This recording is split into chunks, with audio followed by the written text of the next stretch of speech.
We want a country where everyone lives a long and healthy and productive life in caring relationships with others. And I want to start by talking about my doctoral dissertation, but don't worry, as an 82-year-old man, I am not going to take you through my entire history. This is a graph. This is from my doctoral dissertation. We were interested in the characteristics of academic areas. And so I did a multidimensional scaling of all of these academic areas. And what we found was a three-dimensional organization of things.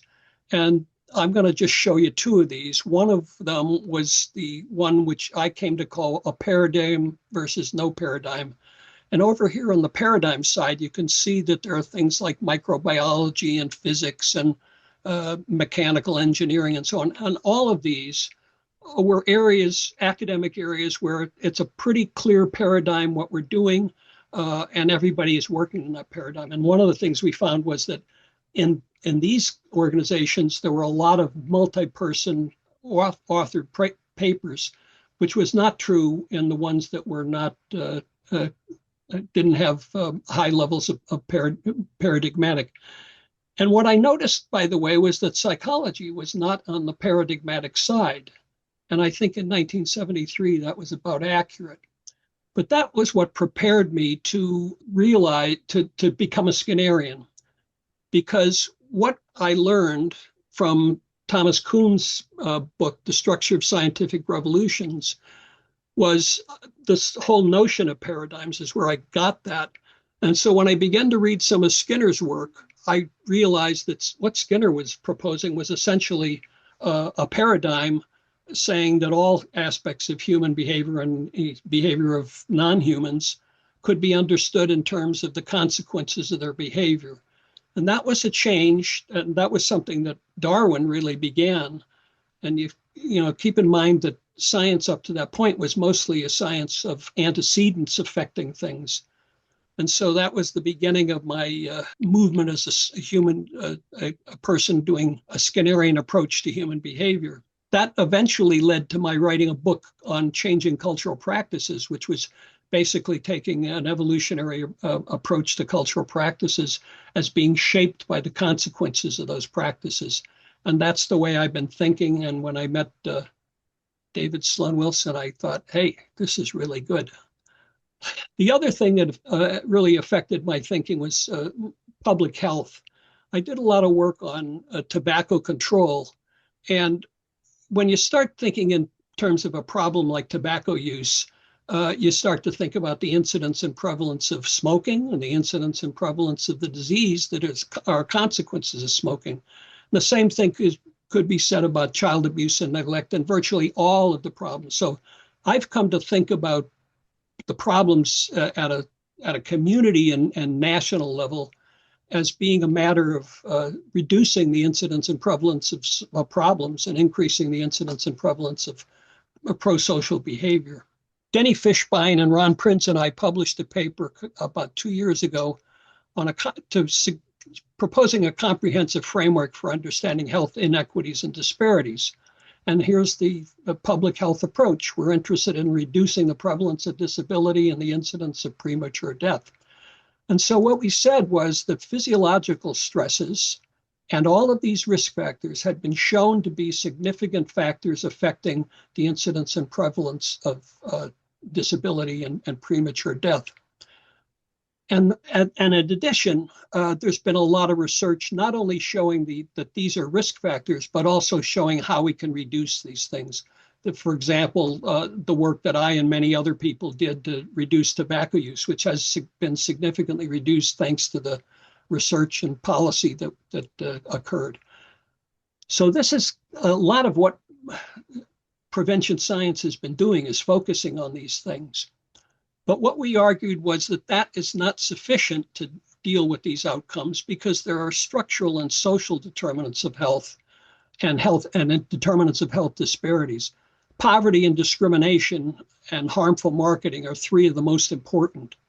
And so we argued that if you don't deal with these problems, you're going to have a limited impact on these outcomes and a limited impact on changing these risk factors. But the other thing is that you have to look at public policy and the way in which public policy is a major risk factor for these things. And that's what one of the major things that's been driving my thinking and my work of late. So let me talk first about the evolution of neoliberalism. And if you really want to get into it, my book, Rebooting Capitalism, describes this in some detail. The first thing I'd mention is the Powell memo. Lewis Powell was a prominent lawyer. He was on the board of the Philip Morris et al. And he wrote a memo to his neighbor who was in the chair of the, I've forgotten the group, but anyway, very influential. Chamber of Commerce, Tony, wasn't it? Or Better Business? Chamber of Commerce out there. Yeah, at the national level.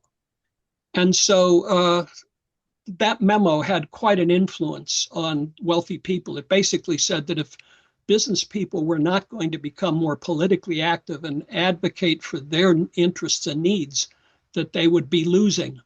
And this was written at a time when there were something like 1,700 bombings of businesses in the United States. So the business people had every reason to be concerned. If you want to follow this out in detail, you could read the book Jane Mayer wrote called Dark Money.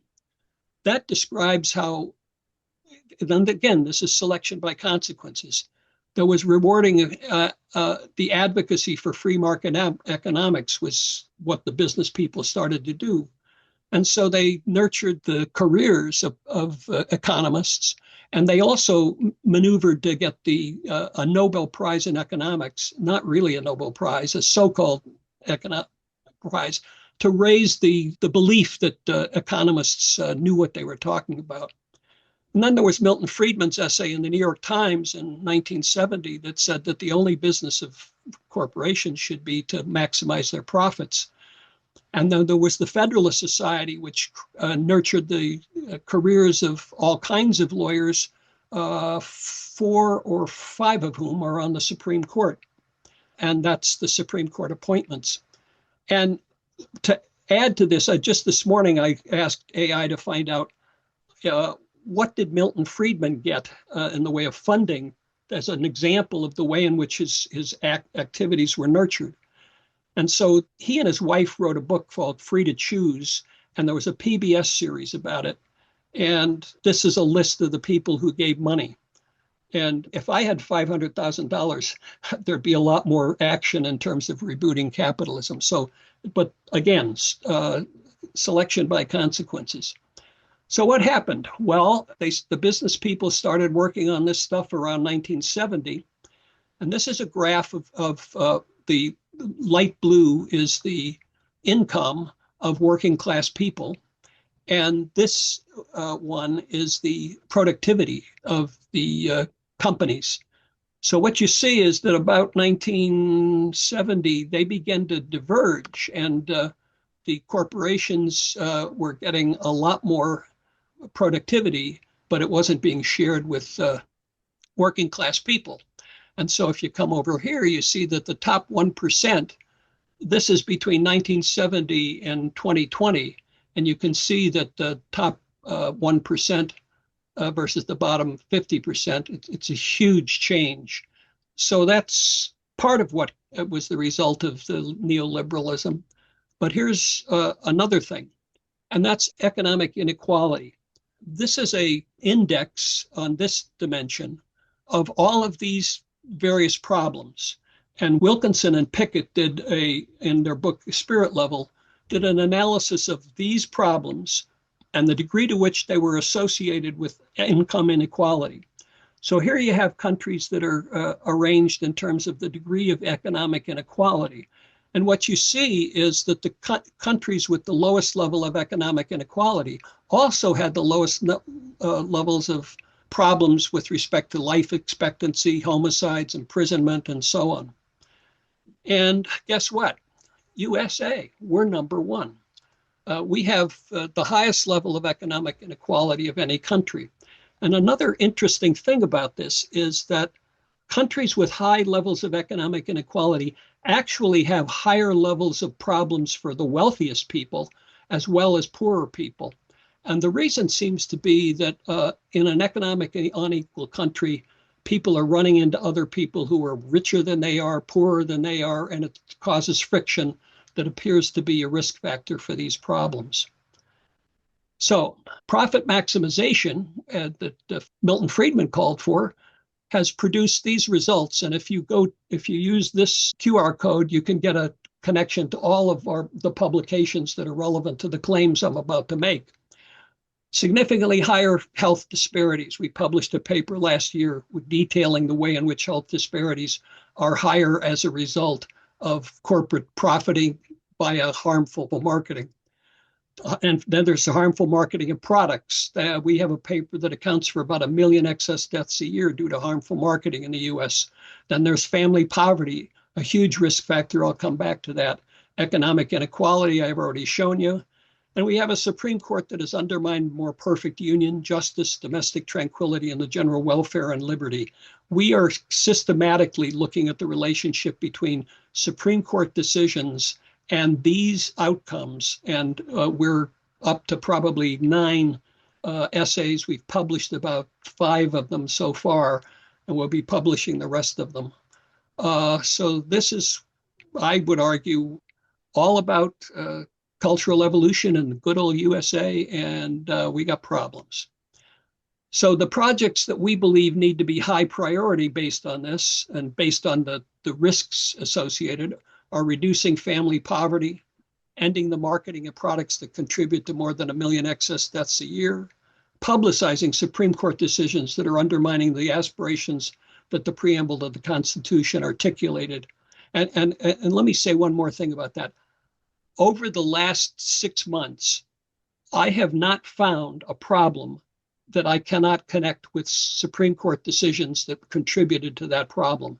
I was at a conference a month ago, and I realized that, oh, we've done nothing about greenhouse gas emissions. Half an hour later, I got 5 Supreme Court decisions that have directly contributed to that. Then there's increasing the well-being of the people in the African refugee and immigrant community in Oregon. We are working with that community, and actually we're going to start an ACT intervention for refugee women. Okay, and then there's promoting psychological flexibility, and we are working on that. Ali Sharko was a student of Steve's at UNR, and she is doing excellent work in that. And so we're going to offer that in the coming months.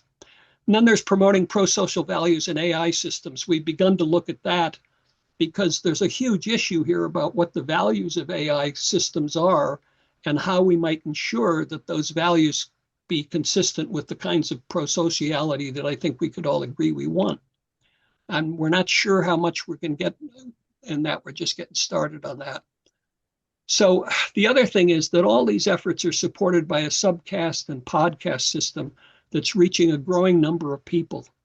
And I would pause for a moment to ask you to take your camera out and use this QR code to go to the Substack place and subscribe. We're trying to get as many people there as possible because our influence depends on how many people we reach. By the way, we also do podcasts, and we did one with Steve Hayes. Maybe David Sloan Wilson would like to do a podcast for us. Always. Okay. The answer is yes. Okay.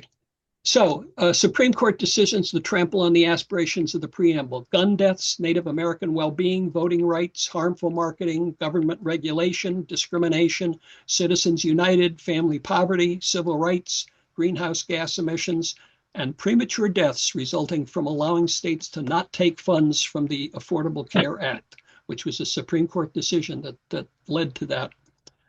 And so one of the things we're proposing to do, we're getting started with, is we're calling Voices for Reform. And what we want to do is give people a way of speaking clearly and respectfully about the harms they see and the justice they seek. So what we're inviting people to do is write letters to justices who have participated in decisions that are doing harm. We can write those letters for them, or we can help them write them themselves. Each statement will name the harm, describe the values at stake, and call for reforms that would better protect justice, democracy, human dignity, and the well-being of all people. Now, with permission, statements will be published publicly and gathered into periodic collections, and they will be sent to those relevant justices. And these collections will be respectfully delivered to the Supreme Court and to Congress and civil leaders and so on. And you may say, well, how could this really make a difference? Well, it won't make a difference if 20 or 30 people do it. But if we could get 1,000 people, then we're starting to move the dial on this. And I would argue that virtually every major change we've had in society, in the U.S. society, was the result of people speaking up. And if you look at the civil rights movement or women's rights movement or one on drunk driving, all of them, well, certainly the first two I mentioned, people were speaking up for it, but a lot of the key people weren't listening. But it caused enough enough people to speak up that it began to get the attention it needs. And I think that this is one that has that potential because we need to reform the Supreme Court, and we can reform the Supreme Court. The Congress can make a number of changes that are badly needed, but a lot of people don't realize that and don't realize that this is a key issue for our dealing with the problems we have. So then there's family poverty. And these are risk factors, all risk factors for family poverty. And this is why family poverty is a huge problem that needs to be addressed. There's higher levels of child abuse and neglect. There's greater family stress. There's the developmental delays. There's school readiness problems. There's anxiety and depression and antisocial behavior and substance use and premature mortality and teen pregnancy and so on. You get the picture. We need to do something about family poverty. And by the way, U.S. is not number one, but we're high up there in terms of the proportion of children who are living in poverty. And so this is another reason that we need to be focused on this problem. We think that action circles could help increase family income. We've identified communities that are making some progress in getting low-income families to use things like the child tax credit and the earned income tax credit. And so we want to partner with tax prep programs, and we're reaching out to them. But we also want to do this in a way that we can invite other communities to start doing the same thing. And we've got a whole long list of ways in which we could increase family income. But I'm going to run out of time, so I'll keep moving. Harmful marketing. 1 million premature deaths, tobacco, alcohol, unhealthful food, guns, fossil fuels, social media, pharmacology, gambling.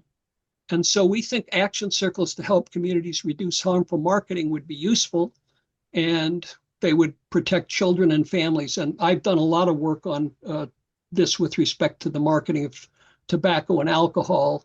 And I have some colleagues in Texas who've agreed to join us who have worked on other aspects of this. And there's, by the way, a recent, I don't know if I have social media in here, but there's a recent court decision that's beginning to put some controls over how social media is reaching young people. I should simply say that an action circle generally consists of 10 to 12 people who agree to work over a short period of time, maybe 2-3 months, to reach a very specific goal or outcome. And so, for example, helping a community set up a system to increase family income would be something that an action circle could do. The problem we have is that it's very hard to get communities to, start to do these things. I realized only recently that I did 2 randomized trials that I just alluded to. One was a randomized trial for reducing adolescent tobacco use. And we randomized 8 of 16 communities to get a comprehensive approach to that. And we had a significant impact on that. But I also had $700,000 a year for 5 years from the National Cancer Institute to do that research. And we didn't have any trouble getting communities. We had enough money that we could go in and we could do that. And I realized that the last 2 years, I've been trying to influence communities and so on.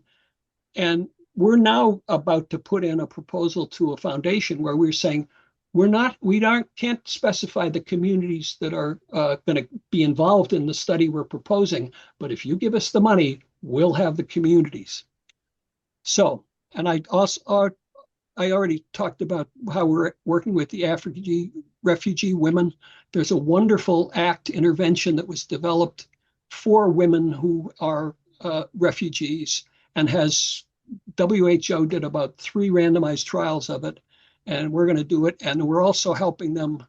We're trying to get funding to create a sewing organization so that these women can learn how to sew and possibly make a living doing that. So the choice we have is between pro-sociality and materialism. We're going to have respect and love and patience or kindness, or we're going to have selfishness and conflict. And so I think that everybody on this call is working on this and all trying it in different ways. And by the way, variation and selection, the variation is very important for the evolution of these efforts. So I put myself as one of the people, but all of you guys are doing wonderful work. Oh, and I was going to mention that back to the letters that we want to deliver to the Supreme Court. I just had this vision that Chip House is in Washington, and maybe the day will come that he'll be willing to take 1,000 letters and put them on the first step of the Supreme Court, which I'm told you can do without getting arrested. And so, Chip, I'm hoping that you'll agree to that task, but we have to get the letters. So, the last thing I want to say is that there's a huge need for social movements. The progressive era was huge in the first half of the 20th century. It moved people. It reduced poverty. That and the Roosevelt FDR's presidency significantly improved the well-being of poorer people. And then there was the civil rights movement. There's a wonderful book by David Halberstam on the history of that, and that changed things enormously. And there's been some backsliding, and we're working. We need to work on that. But I mean, if you read this book, you'll learn about all of the terrible things that were being done to Black people from the time of fairly soon after the Civil War and into the 1960s. Then there's the women's rights movement and gay marriage movement and the work against drunk driving and the tobacco control movement. And also there's pushback against ICE. But we need a social movement, and I'll leave it at that. So Values to Action can provide an act for a nurturing nation, training and guidance for action circles, an opportunity to guide our work through open mic events, and an opportunity to make differences in the most important national crisis in your lifetime. And, I was really affected by Doris Kearns Goodwin's book about her husband, who was there when it happened. He was the speechwriter for JFK before he was elected and while he was in the White House, and he was a speechwriter for Lyndon Johnson. And I reread that, and I remembered when I was the president of the students for Robert Kennedy at the University of Illinois, and it was such an exciting time, and young people were really involved, and it was probably the most exciting time of my life. And I submit that joining some aspect of the social movement that's needed is something that can just improve everyone's life. And so if you want anything more, email me at tony@bigland.org.